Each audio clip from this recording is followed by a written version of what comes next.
અમદાવાદમાં સૌથી મોટા જરી જો બનાવવામાં આવતા હોય તો અમદાવાદના જોહાપુરાના હુસેની ઇમામ વાડામાં બનાવવામાં આવે છે। આશરે 55 થી 60 ફૂટ લાંબી જરી બને છે અને તેને બનાવવા માટે 2 થી 2.5 મહિના લાગી જાય છે। જ્યારે જરી ઉપાડીને ફેરવવામાં આવે છે ત્યારે ઓછામાં ઓછા 75 થી 80 લોકોની જરૂરત પડે છે। તેટલું જ નહીં, આ જરીને જ્યારે ઉપાડે છે ત્યારે તમામ સમાજના લોકો જે હાજર હોય છે તેમની આંખોમાં આંસુ આવી જાય છે। તો આવો અમે વાત કરીશું જે જરી બનાવે છે અને જરીનું આયોજન કરે છે તેવા इदरीस बापूथी। अस्सलाम वालेकुम, मेरा नाम मोहम्मद इदरीस, इस जुआपुरे का खादिम। हमारे बाप दादा से 50-55 साल से बनता आ रही है। इसकी लंबाई अभी हाल में 55 फुट है। इसको उठाने के लिए 72 लोग लगते हैं।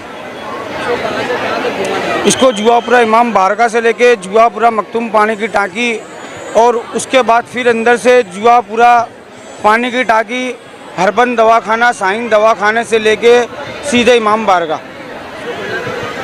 इसको बनाने में हमको 1 से 1.5 महीना लगता है।